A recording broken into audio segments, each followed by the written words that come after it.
حالات اس طرح سے ہیں کہ لاکھوں مسلمان اس جنگ میں کودنا چاہتے ہیں،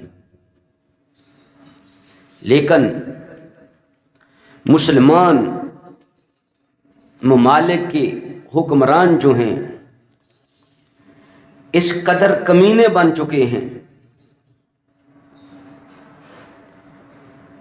کہ کوئی کسی فوج کو بھی، کسی دستے کو بھی نہ اپنے ملک سے باہر جانے دینے کے لیے تیار ہے،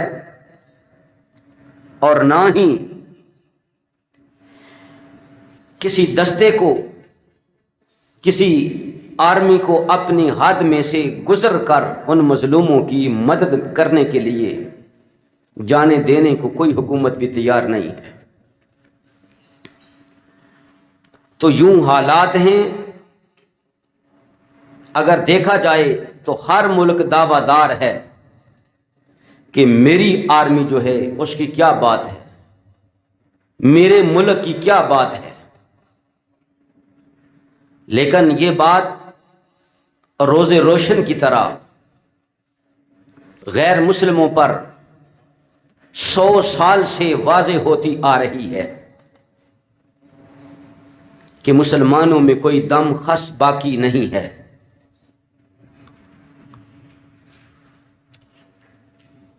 ان کی بزدلی کو وہ مکمل طور پر بھانپ چکے ہیں کہ ان میں کوئی اب ٹیپو سلطان باقی نہیں ہے، ان میں کوئی خالد جان باز باقی نہیں ہے۔ جس طرح بھی ہو سکتا ہے ان کو تباہ کرو، ان کو برباد کرو۔ عزیزان گرامی قدر، یہ قیامت کی بڑی نشانیوں میں سے چند نشانیاں تو پوری ہو چکی ہیں، اور چند ایسی ہیں اکثر پوری ہو چکی ہیں، اور کچھ باقی ہیں۔ کچھ بڑی نشانیاں ہیں، کچھ چھوٹی نشانیاں ہیں۔ نبی اقدس صلی اللہ علیہ وآلہ وسلم نے ارشاد فرمایا کہ میری وفات یہ قیامت کی نشانیوں میں سے ایک نشانی ہے، اور بیت المقدس فتح ہوگا، اور بیت المقدس فتح ہو گیا سیدنا امیر المومنین عمر فاروق رضی اللہ تعالی عنہ کے زمانے میں۔ ارشاد فرمایا بیت المقدس کی فتح کے بعد تمہیں طاعون کا حملہ آن لے گا، طاعون کی بیماری تمہیں لگے گی، اور بکریوں کی گٹلیوں کی طرح تمہارے اندر سرایت کر جائے گی یہ بیماری۔ تو بڑے بڑے جلیل القدر صحابہ اکرام کی زندگیاں طاعون کی نظر ہو گئیں، جن میں حضرت سیدنا سپہ سالار اسلام ابو عبیدہ ابن الجراح ٹائیگر آف گاڈ وہ بھی موجود تھے، جو اسی بیماری میں اللہ کو پیارے ہو گئے۔ وہ عشرہ مبشرہ میں سے بھی ہیں، اور اللہ کے رسول صلی اللہ علیہ وسلم نے ان کو جو ٹائٹل دیا ہے، فرمایا ہر امت کا ایک امین ہوا کرتا تھا، وہ امین ہذہ الامہ، اور اس امت کا امین امانت دار ابو عبیدہ ابن الجراح رضی اللہ تعالی عنہ ہیں۔ وہ کروڑوں کا مال آ رہا ہے، لیکن ایک سوئی بھی ایسی نہیں ہے کہ کوئی صحابی چرانے والا ہو، چرانے والا کچھ بھی نہیں، ہر چیز حفاظت سے ہے۔ یہ غازی، یہ تیرے پر اسرار بندے جنہیں تو نے بخشا ہے ذوق خدائی، دو نیم ان کی ٹھوکر سے صحرا و دریا، سمٹ کر پہاڑ ان کی ہیبت سے رائی، دو عالم سے کرتی ہے بیگانہ دل کو، عجب چیز ہے لذت آشنائی۔ یہ ان کی طاقت کا مرکز کیا تھا، طاقت کی وجہ کیا تھی؟ کیا بڑے بڑے اچھے طعام جو آج کے فوجی کھا رہے ہیں، تمام ممالک کے جو آرمی ہے وہ کھا رہی ہے، اس طرح نہیں، بلکہ مجاہدین کے جو سوکھے ہوئے ٹکڑے بچ جایا کرتے تھے، وہ روٹی کے ٹکڑے پانی میں بھگوتے تھے اور پھر ان کو تناول کرتے تھے. نانے جوئی پر ہے مدار قوت حیدری. یہ جو صحابہ اکرام حضرت علی اور مرتضیٰ رضی اللہ تعالیٰ عنہ ہیں، در خیبر کو اکھاڑا ہے تو اس لیے نہیں کہ بہت اچھی عمدہ غذائیں کھا کے طاقت آئی ہے، نہیں، ان کو محبت خدا طاقت دیتی تھی اور محبت رسول طاقت مہیا کرتی تھی. ان کے اندر وہ قوت جو ہے وہ مادی ہی نہیں، وہ قوت بھی ایمان کی بدولت آیا کرتی تھی.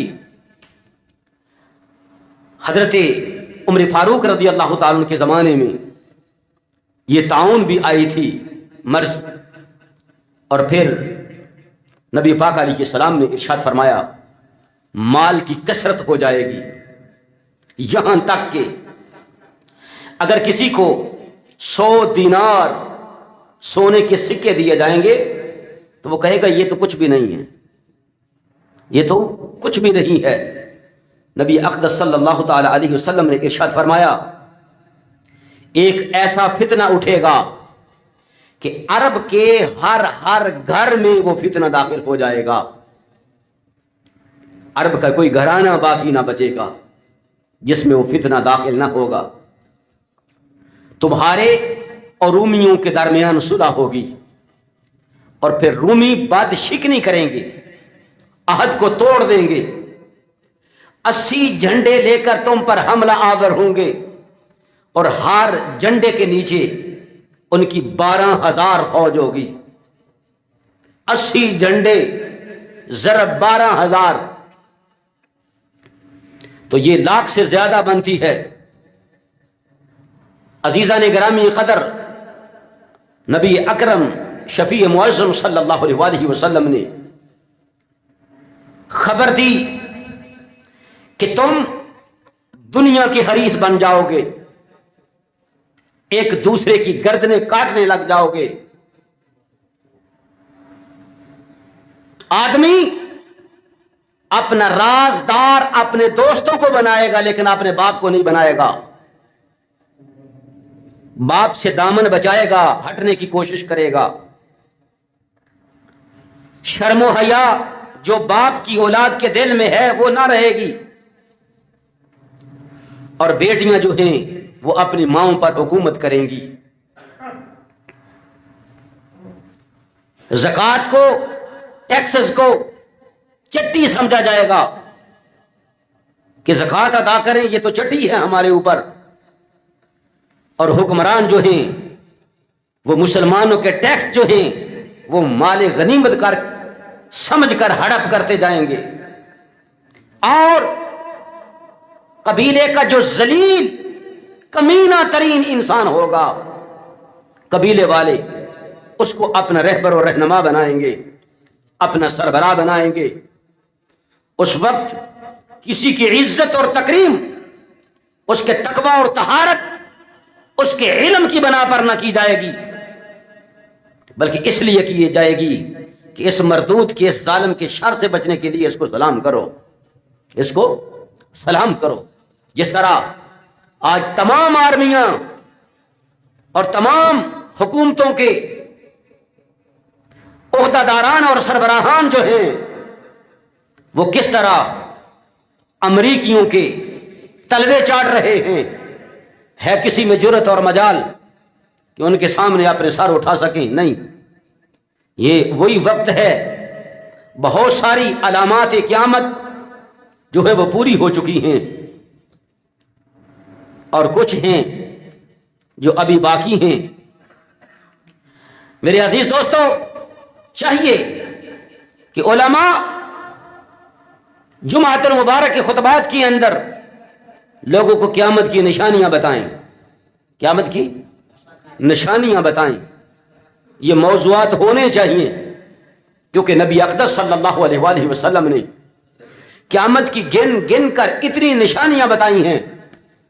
بعض احادیث مبارکہ میں ایک حدیث میں 40 نشانیاں ہیں، بعض جگہوں پر اکٹھی 70 نشانیاں، علامات قیامت جو ہیں وہ موجود ہیں. تو میرے عزیز دوستو،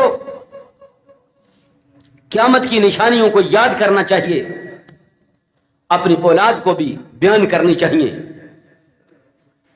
ابھی وہ وقت آنے والا ہے کہ رسول اللہ صلی اللہ علیہ وسلم ارشاد فرماتے ہیں لوگ باتیں کیا کریں گے، وہ فلاں محلے میں ایک امانت دار ہے، وہ خیانت نہیں کرتا ہے، وہ خیانت نہیں کرتا ہے، یعنی اس طرح کی باتیں ہونے لگیں گی۔ اور بڑے بڑے فتنے تو ایسے ہیں کہ صحابہ اکرام رضوان اللہ اجمعین خود دعا کیا کرتے تھے پروردگار عالم اس فتنے کو ہم نہ دیکھیں، اس سے پہلے پہلے ہمیں موت آ جائے۔ اور وہ زمانہ آنے والا ہے یا آ چکا ہے کہ جو سلیم الفطرت انسان ہے وہ یہی چاہتا ہے کہ یا اللہ اب دنیا پر رہنے کو جی نہیں چاہ رہا ہے، دنیا پر رہنے کو جی نہیں چاہ رہا ہے۔ ایک طرف ہمارے جسم کے ٹکڑے، نبی اقدس صلی اللہ علیہ وسلم کا ارشاد گرامی ہے تمام مسلمان کل مسلم اخوۃ، اور فرمایا المسلم اخو المسلم، مسلمان مسلمان کا بھائی ہے، مومن مومن کا بھائی ہے۔ اور ارشاد فرمایا تمام مومن آپس میں اس طرح ہیں کجسد واحد، جس طرح کے ایک جسم ہوتا ہے جسم واحد کی مانند۔ اگر جسم واحد ہے انسان کا، اس کی آنکھ میں شیشہ لگ جاتا ہے، ضرب آ جاتی ہے، زخم ہو جاتا ہے، تو کیا ہاتھ پیر پیٹ اس درد کو محسوس نہیں کرے گا؟ سارا جسم اس درد کو محسوس کرتا ہے۔ اسی طرح فلسطین کے اندر ہائیڈروجن بم مارے جا رہے ہیں، ایسے ایسے بم کہ ان سے آگ کے شعلے بھڑک رہے ہیں، لاشیں جل رہی ہیں، ادھر ہم مسلمان ہیں۔ کیا ہم ایک جسم کی مانند ہیں؟ وہ تصور اخوت کا جو کائنات میں کوئی پیش نہ کر سکا، ہمارے آقا مولا محمد عربی صلی اللہ علیہ وسلم نے اخوت کا وہ منظر پیش کیا ہے۔ دو کھجوریں ہیں، ایک بندہ خود کھا رہا ہے، دوسرا اپنے بھائی کو دے رہا ہے۔ غزوہ احد ہے، ایک صحابی زخمی ہے، پیاسا ہے، آواز نکلی العطش، مجھے پیاس لگی ہے، پانی پلانے والے بھاگ کے اس کے قریب آئے ہیں۔ جب وہ پیالہ پانی کا پینے لگا ہے، دوسری طرف سے آواز سنی، ادھر روح قبض ہونے کے قریب ہے۔ تصور دیکھیں جو رسول اللہ صلی اللہ علیہ وسلم نے ایثار اور قربانی اور اخوت کا دیا ہے۔ اس وقت تو اپنی پڑی ہوتی ہے، لیکن یہ رسول اللہ کے صحابہ ہیں، کان میں آواز آئی، کوئی کہہ رہا تھا العطش، مجھے پیاس لگی ہے، اشارہ کیا مجھے رہنے دو، پہلے اسے جا کر پلا دو۔ جب اسے پلانے کے لیے گیا، پیالہ ہونٹوں کے قریب کیا، شہادت ہو رہی ہے، آخری وقت پانی میسر آ رہا ہے، کانوں میں آواز آئی، کوئی کہہ رہا تھا مجھے پیاس لگی ہے پانی لاؤ، کہا نہیں مجھے رہنے دو، اسے دو۔ یہ بتایا جاتا ہے کہ 8 کے قریب صحابہ تھے۔ جب وہ بھاگ کر پہلے کی طرف گئے ہیں تو وہ جام شہادت نوش کر چکا تھا، دوسرے کی طرف گئے، تیسرے کی طرف گئے، تو یہ قربانی اور ایثار تھا، شہادت ہو گئی، لیکن اپنے پر دوسرے کو ترجیح دی ہے۔ خالق کائنات قرآن میں ارشاد فرماتا ہے وَيُؤْثِرُونَ عَلَىٰ أَنفُسِهِمْ وَلَوْ كَانَ بِهِمْ خَصَاصَةٌ، وہ اپنی ذات پر دوسروں کو ترجیح دیتے ہیں، حالانکہ ضرورت تو ان کو بھی ہوتی ہے، حالانکہ ضرورت تو ان کو بھی ہوتی ہے، لیکن وہ کہتے ہیں ہماری خیر ہے دوسروں کو مل جائے، ہماری خیر ہے۔ اب کیا ہے؟ سب مر جائیں ہمارے پیٹ میں کچھ آ جائے، سب غریب مر جائیں یا وطن چھوڑ دیں یا خودکشیاں کر لیں، ان کے ٹیکسز، ان کے اموال جو ہمارے پاس آئے ہیں یہ ہم ہی کھائیں گے، ہم ہی کھائیں گے۔ عزیزان گرامی قدر، یہ کیسا وقت ہے، آگ لگی ہوئی ہے، اور تصور ان کے رسول صلی اللہ علیہ وسلم نے یہ دیا ہے، ہمارے رسول صلی اللہ علیہ وسلم نے یہ دیا ہے کہ مومن دوسرے مومن کے لیے ایک جسم کی مانند ہے۔ کیسے؟ ایک جسم کی مانند ہے۔ بہرحال ہم اپنے موضوع کو آج شروع کرتے ہیں، تو مہربانی فرمائیں تکلیف نہ پہنچائی جائے، کوئی سوئے نہ، اس بچے کو جگاؤ، اس کو جگاؤ، باہر جا کے سو جائے، چل اٹھ جائے ادھر سے، میرے سامنے نہ کوئی تسبیح پھیرے نہ کوئی ذکر اذکار کرے، سمجھا رہے ہیں؟ یہ اصول دین کے خلاف ہے۔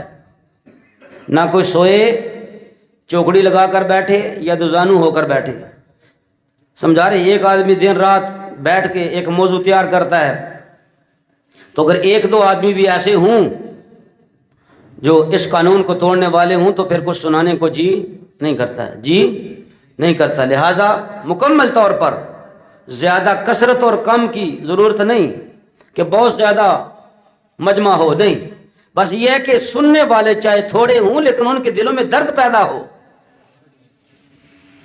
ان دلوں میں ایک ہیجان پیدا ہو، کیفیت پیدا ہو کہ یار ہم اس کائنات کے کس عجیب دور میں سے گزر رہے ہیں، صورتحال کیا ہے، ہم کیا بنے ہیں اور کیسے ہمیں ہونا چاہیے، کیسا ہمیں ہونا چاہیے۔ لہذا پوری توجہ کے ساتھ سماعت فرمائیں، پوری توجہ کے ساتھ سماعت فرمائیں۔ یہ بیت مقدس، بیت مقدس، القدس، بیت المقدس جو فلسطین کا ایک شہر القدس ہے، القدس ہے، یہ ان جگہوں میں سے ایک جگہ ہے جس سے اللہ سبحانہ و تعالی کو پیار ہے۔ جس طرح شہر مکہ ہے، جس طرح شہر مدینہ ہے، اس طرح شہر القدس بھی ہے۔ یہ وہی سرزمین ہے جس میں حضرت ابراہیم نبی علیہ السلام نے عراق کو چھوڑا اور فلسطین کی طرف ہجرت فرمائی تھی، اور یہ فلسطین کا ایک شہر ہے جس سے اللہ کو پیار ہے، جس سے اللہ کو پیار ہے۔ یہی وہ سرزمین ہے جس کے اندر مسجد کی تعمیر کا آغاز حضرت سیدنا آدم نبی علیہ السلام نے کیا تھا۔ بخاری اور مسلم کی حدیث ہے، پوچھا گیا یا رسول اللہ صلی اللہ علیہ وسلم، دنیا میں سب سے پہلی عبادت گاہ کون سی ہے؟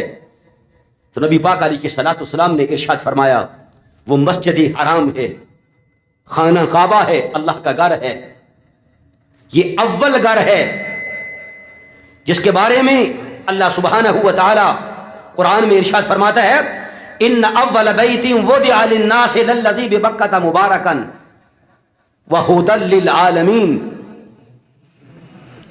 یہ سب سے پہلا گھر اس کائنات میں جو ہے وہ بیت اللہ شریف ہے۔ اقبال نے کہا تھا دنیا کے بت قدموں میں، یوں سمجھ لیں دنیا کے عبادت قدموں میں پہلا وہ گھر خدا کا، ہم اس کے پاسباں ہیں، وہ پاسباں ہمارا۔ سب سے پہلا عبادت قدا جس کی طرف رخ کر کے لوگ نماز پڑھتے آئے ہیں، جو اللہ کی عبادت کے لیے بنایا گیا ہے، وہ مکہ المکرمہ میں بیت اللہ شریف ہے۔ عرض کی گئی یا رسول اللہ صلی اللہ علیہ وسلم، اس کے بعد تو نبی اکرم صلی اللہ علیہ وسلم نے ارشاد فرمایا کہ وہ بیت المقدس ہے، بیت المقدس ہے، بیت المقدس ہے۔ پھر حضرت یعقوب نبی علیہ السلام انہوں نے بھی اس شہر مبارک میں حصہ لیا ہے۔ پھر آپ یعقوب علیہ السلام کی اولاد جس کو بنی اسرائیل کہا گیا، وہ کثرت سے آ کر اسی شہر میں آ کر آباد ہوئی۔ یہی وہ شہر ہے کہ اللہ رب العزت کا کوئی بندہ اسی شہر میں اللہ رب العزت کی حضور یوں عرض کرتا ہے، اور اللہ اس کا ذکر قرآن میں بیان فرماتا ہے، ذکر و رحمت ربک عبدہ زکریا، اے حبیب مکرم صلی اللہ علیہ وسلم، تیرے رب کی رحمت کا ذکر جو رحمت تیرے رب نے اپنے بندے زکریا پر نازل فرمائی تھی، یعنی حضرت زکریا علیہ السلام اسی مبارک شہر کے اندر اللہ رب العزت کی بارگاہ میں عرض کرتے ہیں، اذ نادا ربہ نداء خفیا، جب اللہ رب العزت کو آہستہ سے پکارا ہے اللہ کے بندے پاک پیغمبر زکریا علیہ السلام نے، قال رب انی وہن العزم منی واشتعل الرأس شیبا ولم اکن بدعائک رب شقیا۔ اور یہی وہ شہر ہے جس میں اللہ سبحانہ و تعالی اپنی ایک بندی کا ذکر کرتا ہے۔ حضرت سیدنا زکریا علیہ السلام کئی سالوں سے اللہ رب العزت کے حضور اولاد کے لیے دعا کرتے آ رہے تھے۔ اس وقت القدس بیت المقدس شریف کے اندر یوں سمجھ لیں کہ مسجد اقصی شریف جو ہے، اس کے جو خدام تھے ان کی تعداد تقریباً 4000 تھی، جن میں 70 سردار تھے، اور 70 سرداروں کے سردار پیغمبر حضرت سیدنا زکریا علیہ السلام خود تھے۔ اور زکریا علیہ السلام یہ حجرات ساتھ ساتھ بنے ہوئے تھے۔ وہاں پر آپ کی سالی کے گھر ایک بیٹی پیدا ہوتی ہے، جس کی ماں نے نظر مانی تھی کہ پروردگار عالم جو بھی میرے پیٹ میں ہوگا وہ تیری راہ میں دے دوں گی، تاکہ تیرے دین کی خدمت کرے، تیرے گھر کی خدمت کرے۔ تو اس وقت دیکھا گیا کہ یہ کفالت کس کی کفالت میں یہ بیٹی آئے گی، اس کا نام مریم رکھا تھا۔ تو آپ کے خالو حضرت زکریا علیہ السلام کے نام فال نکلی ہے، تو آپ نے ان کو اپنے ساتھ ایک حجرے میں رکھا ہے۔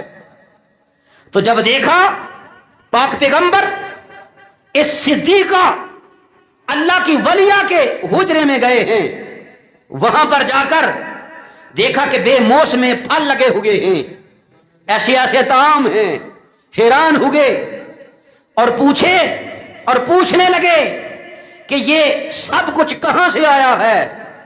تو مریم سلام اللہ علیہا عرض کرتی ہیں یہ میرے رب کی طرف سے آیا ہے۔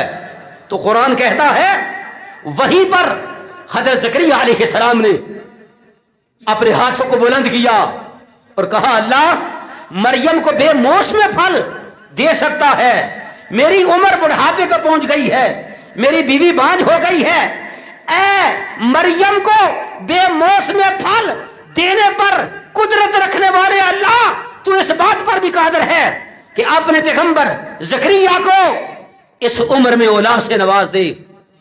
بس وہیں کھڑے تھے، رب فرماتا ہے محراب میں کھڑے ہی تھے کہ جبریل علیہ السلام آ گئے ہیں یہ پیغام لے کر کہ اللہ سبحانہ و تعالی تمہیں ایک پیغمبر کی بشارت عطا فرماتا ہے، ایک پیغمبر کی بشارت عطا فرماتا ہے جو عورتوں سے الگ رہنے والا ہوگا، وہ صالحین میں سے ہوگا، اللہ کا نبی ہوگا۔ ایسا تارک دنیا نبی ہے زکریا علیہ السلام کا فرزند حضرت یحییٰ نبی علیہ السلام۔ بہرحال میں یہ عرض کر رہا ہوں یہ زکریا پیغمبر کی سرزمین ہے، یہی وہ مقدس شہر ہے۔ ذرا آپ لوگوں کے ذہنوں کو اس طرف لے کے جاتا ہوں کہ یہی مریم سلام اللہ علیہا اللہ سبحانہ و تعالی ارشاد فرماتا ہے وَاذْكُرْ فِي الْكِتَابِ مریم، میرے حبیب مکرم صلی اللہ علیہ وسلم ذرا مریم کی کتاب میں سے پڑھیں۔ مریم سلام اللہ علیہا جو اللہ رب العزت کی بندی تھی، فرمایا اللہ رب العزت نے اِذِ انْتَبَذَتْ مِنْ أَهْلِهَا، جب اپنے گھر والوں سے الگ ہوئی کس طرف گئی؟ مکانن شرقین، مشرق کی جانب الگ ہوئی، فاتخذت من دونہم حجابا، تو ان سے ادھر ایک پردہ کر لیا، اوڑھ کر لی نہانے کے لیے، فارسلنا الیہا، ہم نے مریم کی طرف بھیجا، کس کو؟ روحنا، اپنی روح کو، روح مقدس حضرت جبریل روح الامین علیہ السلام کو اللہ رب العزت نے بھیجا، فتمثل لہا بشرا سویا، وہ اس کے سامنے ایک تندرست آدمی کے روپ میں ظاہر ہو گئے، یعنی بشرا سویا اللہ نے جبریل کو بھیجا ہے، تو جبریل کی نورانیت میں تو کسی کو شک نہیں ہے۔ سنا، اگر جبریل حالت بشر میں آئیں تو قرآن ان کو بھی بشرا سویا کہتا ہے، تو حضور علیہ السلام جن کے نور مبین کو اللہ رب العزت نے سب سے پہلے پیدا فرمایا ہے، جب اسی نور کو حضرت عبداللہ رضی اللہ تعالی عنہ کا بیٹا بنا کر اور حضرت آمنہ کا بیٹا بنا کر اللہ بھیجتا ہے، تو اللہ ان کو بھی فرماتا ہے اے میرے حبیب مکرم صلی اللہ علیہ وسلم اب اعلان کر دو، اصل تو مصطفیٰ کی نور ہے، لیکن فرمایا نہیں آپ بشر بن کر آئے ہیں،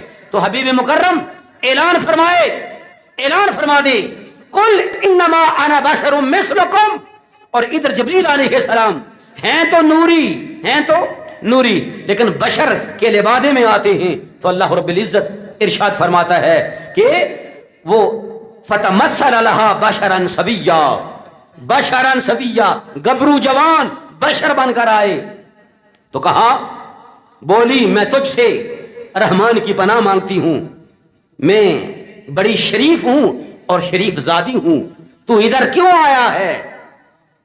تو کہا اللہ کا خوف اپنے دل میں پیدا کر، ڈر، تو میری طرف کیوں آیا ہے؟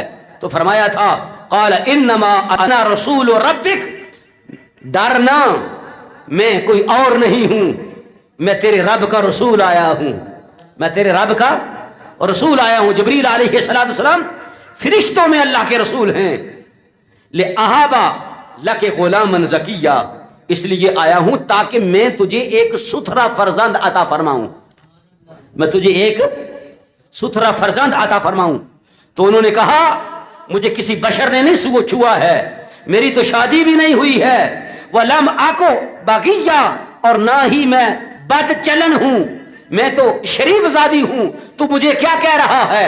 تو انہوں نے کہا تیرے رب کا پیغام یہ ہے جب تیرا رب کسی کام کو کرنے کا ارادہ فرما لیتا ہے تو وہ ہو کر رہتا ہے۔ میں یہ عرض کر رہا ہوں یہ شہر یحییٰ پیغمبر کا شہر ہے، زکریا پیغمبر کا شہر ہے، یہ شہر حضرت زکریا علیہ السلام کا شہر ہے، حضرت مریم کا شہر ہے، یہی وہ شہر ہے جس میں حضرت عیسیٰ علیہ السلام کا میلاد ہوا ہے۔ یہ شہر پاکیزہ شہر ہے، لیکن یہ تیسرا حرم ہے مسلمانوں کا تیسرا حرم ہے، مسلمانوں کا تیسرا حرم ہے۔ پہلا حرم وہ بیت اللہ شریف ہے، دوسرا حرم جو ہے وہ نبی پاک علیہ السلام کا حرم ہے، حرم مدینہ، اور یہ تیسرا حرم ہے جس کو بیت المقدس کہا جاتا ہے۔ یہی وہ شہر مبارک ہے کہ نبی اکرم صلی اللہ تعالی علیہ وآلہ وسلم کو شب معراج جبریل علیہ السلام بیت اللہ شریف سے اسی مسجد اقصی میں لے گئے ہیں، اور نبی اکرم صلی اللہ علیہ وسلم جب مسجد اقصی اترے ہیں وہ رات مبارک سے، تو 1,00,000 اور جتنے ہزار پیغمبر تھے وہ سارے کے سارے نبی محمد صلی اللہ علیہ وآلہ وسلم کے استقبال میں چشم بارا تھے، حضور علیہ السلام کا انتظار کر رہے تھے، اور ہر پیغمبر کی طلب یہ تھی کہ سب سے پہلے میری نگاہ چہرہ ودھا پر پڑے۔ یہ انبیاء علیہ السلام ہیں جو اپنے سردار کے انتظار میں ہیں، جن کے صدقے سے ان کو وجود ملا ہے، ان کو نبوتیں ملی ہیں، ان کو رسالتیں ملی ہیں، ان کو کتابیں عطا کی گئی ہیں۔ یہ انبیاء علیہ السلام اپنے حقیقی سردار کا انتظار کر رہے ہیں۔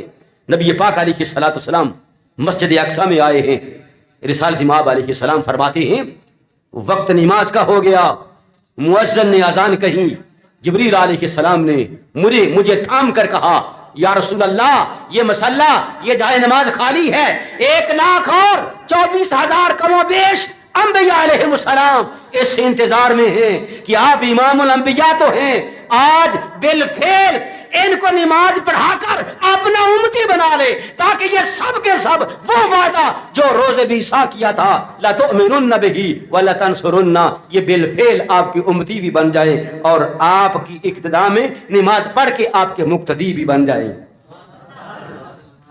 پھر یہی نبی پاک صلی اللہ تعالی علیہ وآلہ وسلم سرکار، وہ جو ایک ڈوم بنا ہوا ہے، ڈوم آف راک،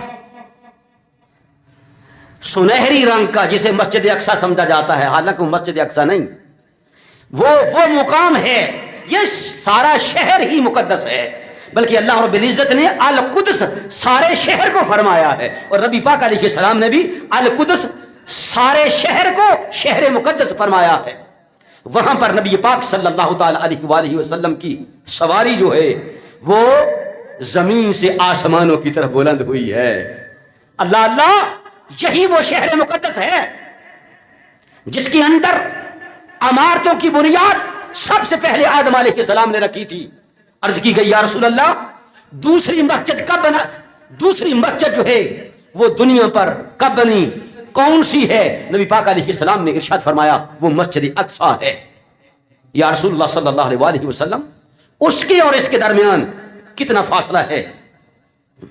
نبی پاک علیہ السلام نے ارشاد فرمایا 40 سال۔ کتنے؟ 40 سال۔ تو لہذا سب سے پہلے اللہ کے گھر کی تعمیر کی ہے کس نے؟ پتہ ہے؟ یاد رکھا کریں، میں نے پچھلی جمعہ المبارک میں بتایا تھا کس نے کی تھی؟ حضرت سیدنا آدم نبی علیہ السلام نے، حضرت آدم نبی علیہ السلام نے رکھی تھی۔ پھر 40 سال بعد آدم علیہ السلام اللہ کے حکم پر فلسطین کی سرزمین میں آئے جہاں پر آباد کاری نہیں تھی، لیکن یہ ایسا خطہ تھا جس سے اللہ سبحانہ و تعالیٰ کو روز ازل سے پیار تھا۔ آدم علیہ السلام سے فرمایا جاؤ میرے آدم، وہاں پر جا کر میرے گھر کی عمارت کی بنیاد رکھو۔ پھر آدم نبی علیہ السلام نے بنیاد رکھی۔ وہ بنیاد جو ہے وہ نوح علیہ السلام کی قوم پر جب طوفان آیا اس وقت وہ مسمار ہو گئی تھی۔ پھر آپ کے بیٹے سیدنا سام علیہ السلام، انہوں نے اللہ کے حکم پر آ کر یہاں پر مسجد اقصی کی بنیاد رکھی ہے۔ پھر تبدیلی، یہ زمانے کی تبدیلی ہوتی رہی یہاں تک کہ حضرت سیدنا اسرائیل علیہ السلام، پتہ یہ کس کا لقب ہے؟ یہ پاک پیغمبر یعقوب علیہ السلام کا نام ہے۔ کیا نام ہے؟ اسرائیل۔ کیا نام ہے؟ اسرائیل۔ اب تو یہ بدماش گنڈوں نے اپنا نام اسرائیل ریاست کا نام رکھ دیا ہے۔ اولاد تو پیغمبروں کی ہے لیکن کام شیطانوں سے بھی آگے ہو گیا۔ بہرحال حضرت سیدنا یعقوب نبی علیہ السلام کی اولاد نے پھر اس کو آباد کرنا شروع کر دیا، یہاں پر رہنا شروع کر دیا۔ اللہ کے نیک بندوں کو چھوڑ کر یہ شروع سے ہی بد کردار و بد افعال ہوتے آئے ہیں۔ اللہ رب العزت کے قرآن کا ایک موضوع جو ہے وہ اہل کتاب ہیں، اور اہل کتاب میں اللہ رب العزت نے ان کے ساتھ، جیسے کہتے ہیں نا کہ ایک مناظرہ ہے، وہ یہودیوں کے ساتھ ہے کہ تم نے ایسے کیوں کیا، تم نے ایسے کیوں کیا، پھر تم نے اللہ رب العزت کی ہزاروں نبیوں کو ناحق قتل کیوں کیا۔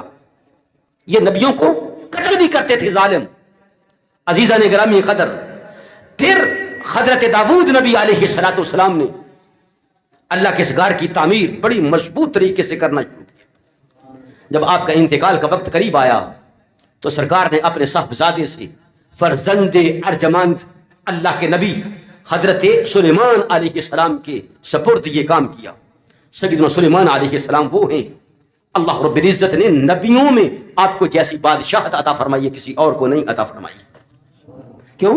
کہ اللہ سبحانہ و تعالی ارشاد فرماتا ہے کہ جن بھی اور انسان بھی آپ کے لیے مسخر تھے، اور ہوائیں جو ہیں وہ آپ کے حکم پر اڑا کرتی تھی، کام کیا کرتی تھی۔ آپ تخت پر بیٹھتے، لشکر کو ساتھ لیتے، ہوا کو حکم دیتے فلاں جگہ پر لے جا، فلاں جگہ پر لے جا، فلاں جگہ پر لے جا، تو ہوا آپ کا حکم مان کر ادھر ہی لے جاتی۔ آپ کے تخت مبارک کو۔ حضرت سلیمان پیغمبر علیہ السلام کی آگے جرأت نہیں تھی جنوں کی وہ سر ہلا بھی سکیں، ایسا روب و دبدبا، ایسی شان و شوکت اللہ رب العزت نے اپنے پاک پیغمبر حضرت سلیمان علیہ السلام کو عطا فرمائی تھی۔ ایسی تمکنت، ایسی شدید حکومت بارو، سخت گیر۔ سلیمان علیہ السلام نے یہ کام جنوں سے لیا۔ کن سے لیا؟ جنوں سے لیا۔ جب تعمیر ہوتی گئی اس کا نام ہیکل سلیمانی تھا۔ حضرت سلیمان علیہ السلام نے ایسا کام کیا تھا، وہ سبحان اللہ، اس کی تعمیر کرتے ہوئے کہ آپ نے جو مسجد اقصیٰ تعمیر فرمائی تھی وہ اس طرح سے تعمیر فرمائی تھی کہ بیت المقدس کی مسجد کو سنگ مرمر، جواہرات، ہیروں اور موتیوں سے اور یاقوت سے بنوایا تھا، اور بیت المقدس کے گنبد کے سرے پر کبریت احمر سرخ گندک کا ایسے اہتمام کیا تھا کہ رات کے وقت بھی ارد گرد کی زمین جو ہے وہ روشن ہو جایا کرتی تھی، اور رات کے وقت جنات جو ہیں وہ آپ سے چھٹی لے لیتے اور آپ نے بھی آرام فرمانا ہوتا تھا، اپنے گھر چلے جاتے۔ جب گھر چلے جاتے صبح آ کر پھر دیکھتے کہ جنات آ گئے ہیں، جمع ہو گئے ہیں، پتھر لا لا کر سنگے مر کو کاٹ کر ایسی دھاتیں، ایسی ملمہ کاری کہ آج کے بڑے بڑے فنکار جو ہیں وہ اپنے سر کو پکڑ کے بیٹھ جائیں کہ اس وقت کی یہ فنکاری یہ کیسی ہے۔ بہرحال حضرت سیدنا سلیمان پیغمبر علیہ السلام کو اللہ کا پیغام آیا ہے کہ میرے پیغمبر تم چاہتے ہو تو دنیا پر رہو۔ بخاری کے اندر حضور نے ارشاد فرمایا جتنے نبی بھی آئے ہیں ان کی موت سے پہلے اللہ نے ان کو اختیار دیا ہے، وہ چاہے تو دنیا پر رہے، چاہے تو اللہ کے حضور آ جائے۔ تو حضرت سلیمان پیغمبر علیہ السلام نے لبیک کہا ہے، پروردگار عالم تیری رضا ہے تو میں تجھے ملنا چاہتا ہوں۔ آپ نے غسل فرمایا، نیا لباس پہنا، خوشبو لگائی، ایک بہترین آسا مبارک لیا، تو ادھر ہی مسجد شریف کی طرف آ گئے، جس کو مجموعی طور پر ہیکل سلیمانی بھی کہا جاتا ہے۔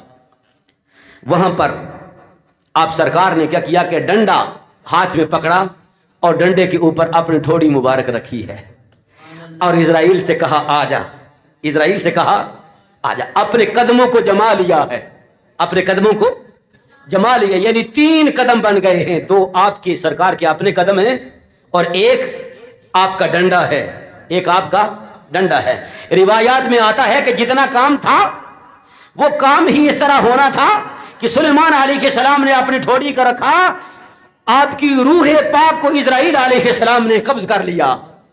اب کیا ہے کہ سلیمان علیہ السلام اپنے بیویوں کے پاس بھی نہیں جا رہے، یاروں دوستوں کے پاس بھی نہیں جا رہے ہیں، اپنی سلطنت کا دورے کرنے بھی چھوڑ دیے ہیں۔ جن یہ سمجھے کہ پہلے ہمیں دن کے وقت کام کرنا پڑتا تھا، اب رات کے وقت بھی کام کرو، کیونکہ اللہ تعالیٰ نے تمام کام اس پیغمبر سے چھڑا دیے ہیں۔ جنوں سے کام لینا ہے اور جلدی سے میرے گھر کی تعمیر کروانی ہے، لہٰذا اب یہ تو کہیں ادھر ادھر جاتے بھی نہیں ہیں۔ اب جن اگر اجازت لینا چاہتے لیکن روب و دبدبا کی طرف دیکھ کر ڈر کے مارے آپ سے اجازت مانگنے بھی کوئی نہ آیا، چلتے رہے، کام کرتے رہے، دن رات مسلسل محنت کرتے رہے، یہاں تک کہ 4 سال تک حضرت پاک پیغمبر سلیمان علیہ السلام جو ہیں وہ بالکل صحیح و سالم جسم مبارک ہے، کہیں ادھر سے ادھر جھونک بھی پیدا نہیں ہوئی ہے، اور جنات کام کرتے رہے ہیں۔ ادھر کام بالکل تعمیر اپنے عروج کو پہنچی ہے، تکمیل کو پہنچی ہے کہ دیمک لگ گئی آپ کی آشائے مبارک کو، دیمک لگ گئی آپ کے آشائے مبارک کو۔ جب دیمک لگی تو کھاتی گئی یہاں تک کہ ادھر کام مکمل ہوا، ادھر اللہ کا نبی فرش زمین پر تشریف لایا۔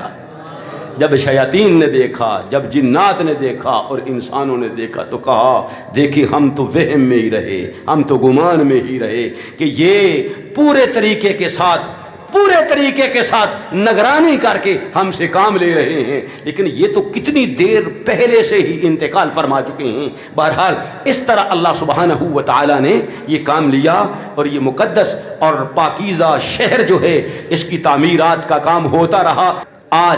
آج وقت یہ ہے کہ نبی پاک صلی اللہ تعالی علیہ وآلہ وسلم کے صحابی سیدنا فاروق اعظم رضی اللہ تعالیٰ کے زمانے میں یہ فتح ہوا نا، فتح ہوا، اس وقت وہاں پر کون آباد تھے؟ جب ٹائٹس نے یہاں پر حملہ کیا نا نبی پاک علیہ الصلوۃ والسلام کی پیدائش مبارک سے 500 سال پہلے، کتنے سو سال؟ 500 سال پہلے ایک دن کے اندر 1,33,000 یہودیوں کو طے کر دیا تھا، خون کی ندیاں بہا دی تھی اور اتنے کے قریب کو غلام بنا لیا تھا۔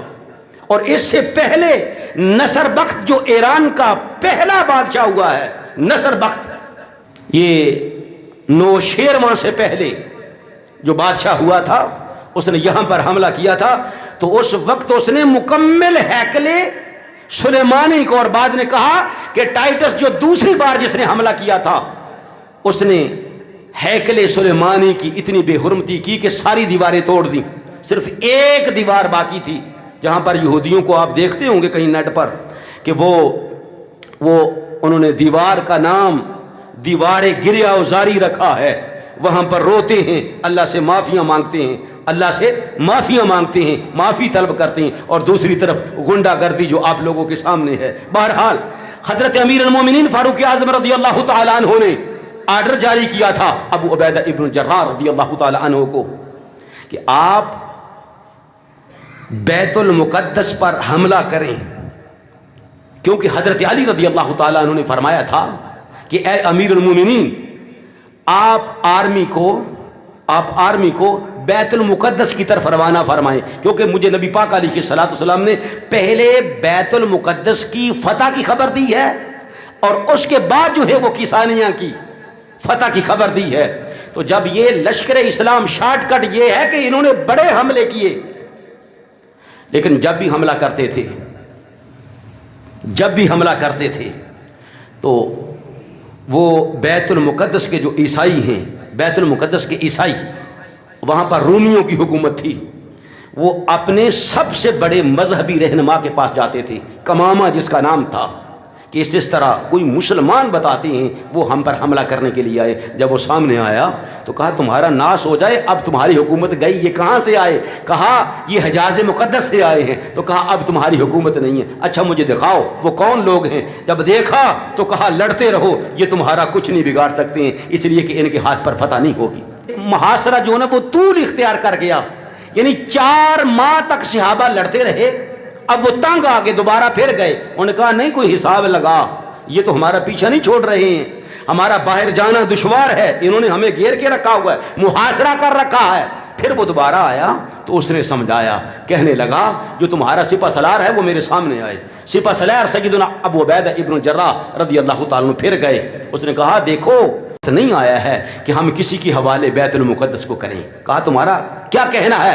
کہا ہماری کتابیں یہ گواہی دے رہی ہیں کہ فلاں شخص جس میں یہ نشانیاں ہوں گی، جب وہ آئے گا تو لڑائی کے بغیر ان کے حوالے بیت المقدس کا سارا چارج اس کے حکم کر دینا ہے۔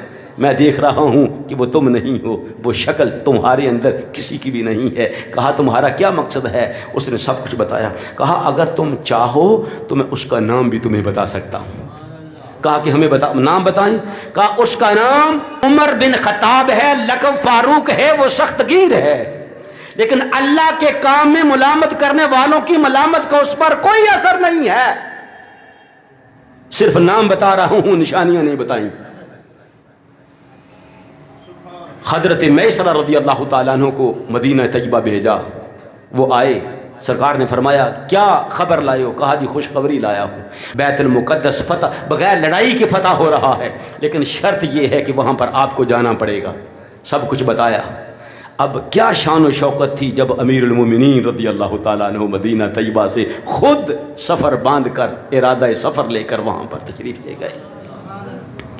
بڑا عجیب منظر تھا، بڑا سہانا منظر تھا جب امیر المومنین رضی اللہ تعالیٰ عنہ سفر کر کے وہاں پر پہنچے ہیں، اور پھر سرکار نے خطبہ ارشاد فرمایا۔ پھر وہ منظر کہ وہاں پر اس لڑائی میں حضرت بلال حبشی رضی اللہ تعالیٰ عنہ بھی حصہ لے رہے تھے، کیونکہ مدینہ آپ نے چھوڑ دیا تھا اور آپ ملک شام چلے گئے تھے، اور چونکہ یہ شام کے شہر فلسطین میں لڑائی ہو رہی تھی، اس لیے آپ بھی اس لڑائی میں حصہ دار تھے۔ جناب فاروق اعظم رضی اللہ تعالیٰ نے فرمایا، بلال کو حکم دیا کہ تم آج اذان کہو۔ اس وقت اس وقت کے جو لمحات ہیں، کیفیت جو ہیں، جو تاریخ کے اندر آئی ہے، وہ وقت نہیں ہے کہ آپ لوگوں کے سامنے بیان کروں، وہ وہی تھا جسے ہم مانگتی ہیں، یا الہی تڑپنے پھڑکنے کی توفیق دے، دل مرتضیٰ سوز صدیق دے۔ وہاں پر تڑپ تھی، آہو بقا تھی، رسول اللہ کا زمانہ ظاہری صحابہ کو یاد آ رہا تھا حضرت بلال حبشی رضی اللہ عنہ کی اذان سے۔ پھر وہ دور شروع ہوتا ہے فاروق اعظم رضی اللہ تعالیٰ عنہ، بکریوں کی اون کا بنا ہوا جبہ ہے، وہاں پر بھی 14 پیبند لگے ہوئے ہیں، ٹاکیاں لگی ہوئی ہیں، اس کو پہن کر یہ 24 لاکھ مربع میل کا حکمران تشریف لے جا رہا ہے۔ آج خوشی کا دن ہے، آج مسرت کا دن ہے، آج فتح کا دن ہے، آج شادمانی کا دن ہے، لیکن قربان جائیں آپ نہایت عاجزی و انکساری کے ساتھ روتے ہوئے جا رہے ہیں۔ جب آپ قلعہ کے قریب گئے، ہزاروں صحابہ کرام نعرہ تکبیر بلند کر رہے تھے، انہوں نے پھر کہا کماما دیکھو پھر کچھ ہو گیا ہے۔ کہا ٹھیک ہے میں آتا ہوں۔ جب آیا اس نے دیکھا، کہا کون ہیں جو تشریف لائے ہیں؟ جب دیکھا تو اس نے کہا واللہ خدا کی قسم ہماری کتابیں یہی کہہ رہی ہیں، ایک ایک نشانی محمد مصطفیٰ کے اس مجاہد کے اندر موجود ہیں۔ اور پھر کہا نامرادو تمہیں کیا ہو گیا ہے، جلدی کرو، اس کے قدموں میں جا کر ڈھیر ہو جاؤ اور جا کر امن نامہ لکھوا دو تاکہ تمہیں کوئی ضرر نہ پہنچے۔ یہ ہے محمد مصطفیٰ علیہ السلام نے جن رسالت کے پروردہ ہیں، نگاہ مصطفیٰ علیہ السلام کا، جنہوں نے لنگر کھایا ہے، جن کا تزکیہ نفس خود رسول اللہ صلی اللہ علیہ وسلم نے اپنی نگاہوں سے کیا ہے۔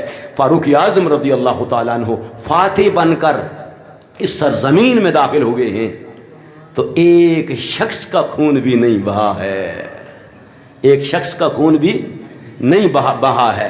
آپ دیکھیں کتنے رؤوف اور رحیم ہیں اور کریم ہیں حضرت امیر المومنین فاروق اعظم رضی اللہ تعالیٰ عنہ۔ جب معاہدہ لکھا جانے لگا تو عیسائیوں نے کہا ہم آپ کے ہاتھ سب کچھ دے رہے ہیں، لیکن ایک مہربانی فرمائیں کہ یہودیوں کو یہاں پر آنے کی اجازت نہیں ہونی چاہیے۔ سمجھا رہی ہیں؟ یہ عیسائیوں نے کہا یہودیوں کو یہاں پر آنے کی اجازت نہیں ہونی چاہیے، تو آپ نے فرمایا نہیں، ہمیں یہ منظور نہیں ہے، ہمیں یہ منظور نہیں ہے، بلکہ فرمایا یہ بین الاقوامی شہر بنے گا، یہاں پر 3 مذاہب کے لیے یہ مقدس سرزمین ہے، ہم کسی کا حق نہیں لیں گے، یہاں پر یہودی بھی آئیں گے اپنی عبادت کریں گے، یہاں پر عیسائی بھی آئیں گے اپنی عبادت کریں گے، یہاں پر مسلمان بھی آئیں گے اپنی عبادت کریں گے۔ اور پھر یہ عرض کی گئی کہ حضور ایسا کریں، وہ عبادت کریں اور بھاگ جائیں یہاں سے، ہم یہودی بدبخت کو یہاں پر رہائش کی اجازت نہیں دیں گے۔ تو امیر المومنین عمر فاروق رضی اللہ تعالیٰ عنہ نے یہ معاہدے میں سائن کیے ہیں اس وقت سے۔ آپ کو پتا ہوگا، آپ نے سنا ہوگا کہ یہ یہودی اور عیسائی مشینری سلطان، آخری سلطان سلطنت عثمانیہ کے، عثمانی سلطنت کو کیوں ختم کیا گیا تھا پتہ آپ لوگوں کو؟ کیوں ختم کیا گیا تھا؟ یہی حالات پیدا کرنے کے لیے، کیونکہ سطوت اسلام، شان و شوکت اسلام اور پھر عثمانیہ سلطنت کا دبدبا اور رعب یہ ٹکنے نہیں دیتا تھا کسی کو۔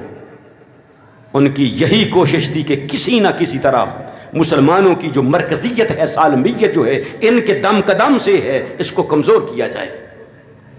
اور پھر وہاں پر جا کر ایسے لوگ گئے جو ایک بندہ 40 بلین ڈالر کا چیک لکھ کے دے سکتا تھا، اتنے مضبوط اور پاورفل معاشی لحاظ سے وہ لوگ تھے۔ وہ وفود کی شکل میں وفد در وفد گئے ہیں، کس لیے کہ فلسطین کے اندر یہودیوں کو مکان بنانے کی اجازت دی جائے، لیکن نہیں ملی۔ وقت تو زیادہ ہو گیا، میں صرف 1 منٹ کے لیے آپ لوگوں کو یہ خلاصہ بھی بیان کر دوں کہ پھر کیا ہوا کہ اجازت دی جائے یہاں پر کیا کرنے کی، کہ ہم یہاں پر اپنے یہودی جو ہے نا مکان